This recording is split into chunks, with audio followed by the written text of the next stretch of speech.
ಇದು ಬರೀ ಒಬ್ಬ ವಿಶ್ವನಾಥ್ ಸಮಸ್ಯೆ ಅಲ್ಲ ಸರ್. ಇದೇ ರೀತಿ ಎಷ್ಟೋ ಜನ ಅಮಾಯಕರು ತಾವು ಮಾಡದೇ ಇರೋ ತಪ್ಪಿಗೆ ಜೈಲುಗಳಲ್ಲಿ ಶಿಕ್ಷೆ ಅನುಭವಿಸ್ತಾ ಇದ್ದಾರೆ. ಎಷ್ಟೋ ಕೇಸ್ಗಳಲ್ಲಿ ಒಬ್ಬ ವ್ಯಕ್ತಿ ಮೇಲೆ ವಿಚಾರಣೆ ನಡೆದು ತಾನು ನಿರಪರಾಧಿ ಅಂತ ಪ್ರೂವ್ ಮಾಡ್ಕೊಂಡು ಹೊರಗಡೆ ಬರೋಷ್ಟಲ್ಲಿ ತಿಂಗಳಗಟ್ಟಲೆ ಕಳೆದೋಗಿರುತ್ತೆ. ಅವನು ಕಳ್ಕೊಂಡಿರೋ ಅಷ್ಟು ತಿಂಗಳಲ್ಲಿ ಒಂದು ದಿನನಾದ್ರೂ ಯಾರಾದ್ರೂ ವಾಪಸ್ ಮಾಡಕ್ಕಾಗುತ್ತಾ? ಅವನು ಫ್ಯಾಮಿಲಿ ಅನುಭವಿಸಿರೋ ನೋವಾಗ್ಲಿ ಅವಮಾನ ಆಗ್ಲಿ ಯಾರಾದ್ರೂ ಬದಲಾಯಿಸಕ್ಕಾಗುತ್ತಾ? ಅಷ್ಟೇ ಯಾಕ ಇವತ್ತು ರಸ್ತೆಯಾಗ 4 ಮಂದಿ ಒಬ್ಬ ಅಮಾಯಕನ ಇಟ್ಕೊಂಡು ಹೊಡಿತಿದ್ರ, ಇಲ್ಲ ರೋಡ್ನಾಗ ಯಾರೋ ಒಬ್ಬ ಆಕ್ಸಿಡೆಂಟ್ ಆಗಿ ಬಿದ್ದು ಒದ್ಲಾಡ್ತಿದ್ರ, 100ರಲ್ಲಿ 90ರಷ್ಟು ಜನ ಹಾಗೆ ಹೊಟ್ಟೋಗ್ತಾರ. ಇನ್ನು 10 ಜನ ನಿಂತ್ಕೊಂಡು ಕಮೆಂಟ್ ಹೊಡಿತಿರ್ತಾರ, ಅದ್ರಲ್ಲಿ ಒಬ್ಬ ಆಂಬ್ಯುಲೆನ್ಸ್ ಫೋನ್ ಮಾಡಿದ್ರೆ ಮಾಡ್ದ. ಅದೇ ಅಲ್ಲಿ ಆಕ್ಸಿಡೆಂಟ್ ಆಗಿ ಬಿದ್ದಿರೋನು ನಮ್ ತಂದೆನೋ ಫ್ರೆಂಡೋ ಆಗಿದ್ರೆ 2 ಸೆಕೆಂಡ್ ಯೋಚನೆ ಮಾಡಂಗೆ ಇಲ್ರಿ ಸರ. ಹೆಗಲ್ ಮೇಲೆ ಹಾಕೊಂಡು ಆಸ್ಪತ್ರೆಗೆ ಓಡ್ತಿರ್ತೀವಿ. ಅದೇ ಅಲ್ಲಿ ಒದೆ ತಿಂತಿರೋ ನಮ್ಮ ಅಣ್ಣನೋ ತಮ್ಮನೋ ಆಗಿದ್ರೆ ನಾವು ಬಲೈನರಾದ್ರೂ ಸರಿ ಅವನ ಕಾಪಾಡಕ್ ನುಗ್ತೀವಿ. ಅದೇ ಅಲ್ಲಿ ಆಕ್ಸಿಡೆಂಟ್ ಆಗಿರೋನು ಇಲ್ಲ ಒದೆ ತಿಂತಿರೋನು ಯಾರ್ದೋ ಒಬ್ಬ ಅಣ್ಣನೋ ತಮ್ಮನೋ ಅಂತ ಯಾಕ್ರಿ ಸರ ನಾವು ಯೋಚನೆ ಮಾಡಂಗಿಲ್ಲ? ನಮಗೆ ಟೈಮ್ ಇಲ್ಲ, ಧೈರ್ಯ ಇಲ್ಲ ಅಂತ ಅಲ್ರಿ ಸರ. ಬಹಳ ಮುಖ್ಯವಾಗಿ ನಮಗೆ ಮನುಷ್ಯತ್ವನ ಇಲ್ಲ. ನಾವು ನಮ್ಮವರು ನಮ್ತನ ಅನ್ನೋ ಸ್ವಾರ್ಥನೇ ಸರ್ ಇದಕ್ಕೆಲ್ಲ ಕಾರಣ.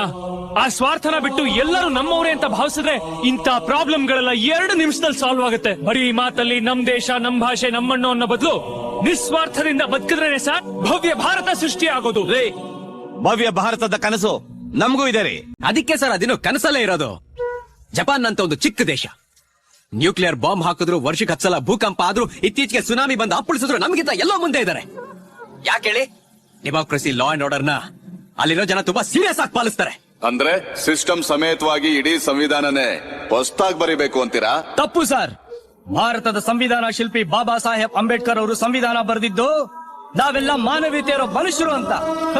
ಪಾಪ ಅವ್ರಿಗೇನ್ ಗೊತ್ತು ಸರ್, ಇವತ್ತು ನಮ್ಮಲ್ಲಿ ಮಾನವೀಯತೆನೆ ಸತ್ತೋಗಿರುತ್ತೆ ಅಂತ. ನಿಮಗಿಂತ 10ರಷ್ಟು ದೇಶಾಭಿಮಾನ ನಮಗೂ ಐತಿ. ದೇಶಕ್ಕೋಸ್ಕರ ರಕ್ತನೂ ಕೊಡ್ತೀವಿ, ಪ್ರಾಣನೂ ಕೊಡ್ತೀವಿ ರೀ. ಸಬಾಷ್! ಏನ್ ಹೇಳಿದ್ರಿ ಸರ? ನಿಮ್ಮಲ್ಲಿ ಎಷ್ಟು ಜನ ರಾಜಕಾರಣಿಗಳ ಮಕ್ಕಳು ಇವತ್ತು ಬಾರ್ಡರ್ನಾಗ ಗನ್ ನಿಂತಾರ ಹೇಳಿ? ನಿಮ್ ಮಗ, ಇವ್ರ ಮಗ, ಅವ್ರ ಮಗ. ನೀವೆಲ್ಲ ಮಾತೆತ್ತಿದ್ರೆ ಜೈ ಜವಾನ್ ಜೈ ಕಿಸಾನ್ ಅಂತೀರಲ್ಲ. ಪ್ರಪಂಚದಲ್ಲೇ ಭಾರತ 2ನೇ ಅತಿ ದೊಡ್ಡ ವ್ಯವಸಾಯ ಭೂಮಿ ಇರೋ ದೇಶ. ಇವತ್ತು ಎಷ್ಟು ಜನ ರಾಜಕಾರಣಿಗಳ ಮಕ್ಕಳು ನೇಗ್ಲು ಹಿಡ್ಕೊಂಡು ಹೊಲ ಉಳ್ತಾ ಇದ್ದೀರಾ? ಸ್ವಲ್ಪ ಲೆಕ್ಕ ಹೇಳ್ತೀರಾ ಸರ್? 10,000 ಕೋಟಿ ಸಾಲ ಮಾಡಿರೋ ಒಬ್ಬ ಬಿಯರ್ ಫ್ಯಾಕ್ಟರಿ ಓನರ್ ಸುಮ್ಮನೆ ಬಿಟ್ಬಿಡ್ತೀರಾ? 1,000 ರೂಪಾಯಿ ಸಾಲ ಮಾಡಿರೋ ರೈತ ಸ್ವಲ್ಪ ಟೈಮ್ ಕೊಡಿ ಸ್ವಾಮಿ ಅಂದ್ರೆ ಅವನ ಜೀವನನೇ ಹಿಂಡಿ ಅವನು ನೇಣ ಹಾಕೊಳ್ಳೋ ತರ ಮಾಡ್ತೀರಾ. ನೀವೆಲ್ಲ ಬಡ ರೈತರ ಮೇಲೆ ಆಣೆ ಪ್ರಮಾಣ ಮಾಡಿ ಮಾಡಿ ಮಾಡಿನೇ ಇವತ್ತು ರೈತರ ಆತ್ಮಹತ್ಯೆ ಸಂಖ್ಯೆ ಜಾಸ್ತಿ ಆಗೋಯ್ತು.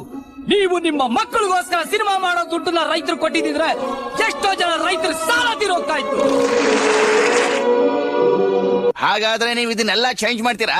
ಹೌದು. ಆದ್ರೆ ಪಾಪ ನಮ್ ದೇಶದ ಯುವ ಪ್ರತಿಭೆಗಳು ಸ್ವಲ್ಪ ಈ ಫೇಸ್ಬುಕ್, ವಾಟ್ಸ್ಆಪ್, ಯೂಟ್ಯೂಬ್ ಅಂತ ಮುಳುಗೋಗಿದ್ದಾರೆ. ಅವ್ರೇನಾದ್ರೂ ಮನಸ್ಸು ಮಾಡಿದ್ರೆ ತಪ್ಪು ಕಂಡಾಗ್ಲೇ ಕಮೆಂಟ್ ಮಾಡಿ, ಯೂನಿಟಿನ ಶೇರ್ ಮಾಡಿ, ಇಡೀ ಪ್ರಪಂಚನೇ ಲೈಕ್ ಮಾಡೋ ಕೆಲಸ ಮಾಡ್ತಾರೆ. ಮನಸ್ಸು ಮಾಡ್ಬೇಕಷ್ಟೇ. ನೀವ್ ಹೇಳೋದೆಲ್ಲ ವಿಚಾರ ಮಾಡೋಂತದ್ದೇ, ಆದ್ರೆ ಇದರಿಂದ ಬದಲಾವಣೆ ಆಗುತ್ತೆ ಅಂತೀರಾ? ಯಾಕಾಗಲ್ಲ ಸರ್? 1857ರಲ್ಲಿ ಮಂಗಲ್ ಪಾಂಡೆ ಹಚ್ಚಿದ ಸ್ವಾತಂತ್ರ್ಯದ ಕಿಚ್ಚು 1947ರಲ್ಲಿ ಒಬ್ಬ ಮಹಾತ್ಮನ ಮೂಲಕ ನಮಗ್ ಸಿಗುತ್ತೆ. ದೆಹಲಿಲಿ ಒಬ್ಬ ಸ್ವಚ್ಛ ಭಾರತದ ಕನಸು ಕಂಡ್ರೆ ನಾವೆಲ್ಲ ಇಲ್ಲಿ ಡಸ್ಟ್ಬಿನ್ ಹುಡುಕೋ ಪರಿಸ್ಥಿತಿ ಬಂದಿದೆ. ಇವತ್ತು ನಾವು ಹೆಜ್ಜೆ ಇಟ್ಟಿದೀವಿ. ಇದರಿಂದ 1% ಬದಲಾವಣೆ ಆದ್ರೂ ಅದು ಬದಲಾವಣೆ.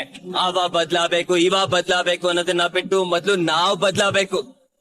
ನಮ್ಮ ದೇಶದ ಫ್ಯೂಚರ್ ಬ್ರೈಟ್ ಆಗಿರ್ಬೇಕು ಅಂದ್ರ ಭಾವೈಕ್ಯತೆ ಮಾತ್ರ ಅಲ್ರಿ ಸರ, ಅದ್ರ ಜೊತೆ ಮಾನವೀಯತೆನೂ ಇರ್ಬೇಕು.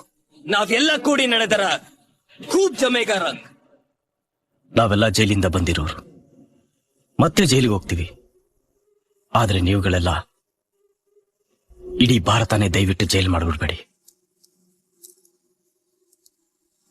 ಭಾರತ ಅಂದ್ರೆ ಬರೀ ಒಬ್ಬ ಅಲ್ಲ ಸರ್, ಒಬ್ಬೊಬ್ಬನು ಸೇರಿದ್ರೆ